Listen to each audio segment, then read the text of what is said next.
আমি হাজী মোহাম্মদ দানিশ বিজ্ঞান ও প্রযুক্তি বিশ্ববিদ্যালয়ে চান্স পেয়েছি। তোমার জাহাঙ্গীরের তো পজিশন আসছিল? হ্যাঁ, আমার একাডেমিক টু অ্যাডমিশন অরবিটের সাথেই ছিল। হাজী দানিশের পজিশন বলো তো। আমার ইউনিট এ তে 245 এবং ইউনিট বি তে 295 সিএম আছে। হাই সাদনি, কেমন আছো? আলহামদুলিল্লাহ ভালো আছি, আপনি কেমন আছেন ভাইয়া? আছি আলহামদুলিল্লাহ। বলো, কোথায় চান্স পাইলা? আমি হাজী মোহাম্মদ দানিশ বিজ্ঞান ও প্রযুক্তি বিশ্ববিদ্যালয়ে চান্স পেয়েছি। তোমার জাহাঙ্গীরের তো পজিশন আসছিল? হ্যাঁ, আচ্ছা, হাজী দানিশের পজিশন বলো তো। আমার ইউনিট এ তে 245 এবং ইউনিট বি তে 295 সিএম আছে। আচ্ছা দেখ, তুমি তো ভর্তি হয়ে আসছো, মিষ্টি নিয়ে আসছো আঙ্কেলের সাথে। বলো, তোমার সাথে অরবিটের যাত্রা কবে থেকে এবং কখন অবধি ছিল?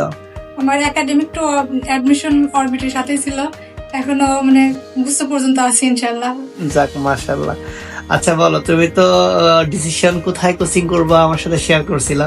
আমি বলতেও চাইছিলাম না কোথায় করবা কিনা, কারণ আমি আসলে কারো ডিসিশনের উপরে হস্তক্ষেপ করি না। তারপরে বলছিলা যে ভাই উদ্ভাস বা আদার্স অরবিট কোথায় করা যায়। তখন লাস্ট ফিনিশিং এ তোমার পরিবারের সাথে কথা হয়ে আমার এখানে ভর্তি হইছো। বলো, অরবিটের সার্ভিস নিয়ে তোমার অভিমত বলো, বা কেমন কি বলো। অরবিটের সার্ভিসটা অনেক ভালো আমার কাছে মনে হয়েছে। এখানে কোশ্চেন প্যাটার্নটা অনেক স্ট্যান্ডার্ড। যদি কেউ 50 মার্ক পায় 100-র মধ্যে, আমার বিশ্বাস সে চান্স পাবে ইনশাল্লাহ।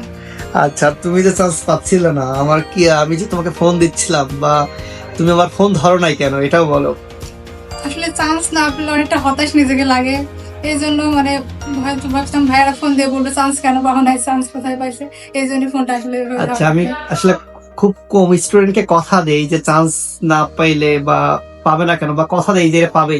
তোমাকে আমি কথা দিছিলাম, যাক আঙ্কেলও আছে সাথে, ভিডিওর পিছনেটা আছে। যাই হোক, তুমি জুনিয়রদের উদ্দেশ্যে কিছু বলতে চাও? চান্স পাওয়ার জন্য কি বা ভর্তি কোচিং এর জন্য কি ঢাকা যাওয়া দরকার আছে?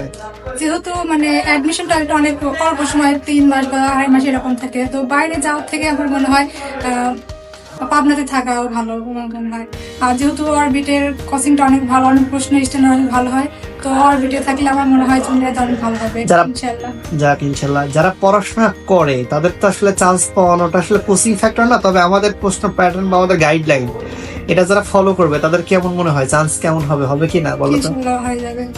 যাক, তোমাদের পাশের যারা বন্ধু বান্ধব যাদের সাথে কোচিং করছিল, তোমার ক্লোজ বান্ধবী যেদিনকে ভর্তি হইলা একসাথে, ওর নাম আসিয়া, ও কোথায় ভর্তি হয়েছে? ও জাহাঙ্গীরনগর আইআইটি সাবজেক্টে ভর্তি হয়েছে। যাক, মাশাআল্লাহ মাশাআল্লাহ। যাই হোক, ওকে সাদনি, তোমার জন্য শুভকামনা, দোয়া করি, সামনের ভবিষ্যৎ আর উজ্জ্বল কামনা করি, যেন ভালো করো। হ্যাঁ, ওকে ইনশাআল্লাহ, টেক কেয়ার, আল্লাহ হাফেজ।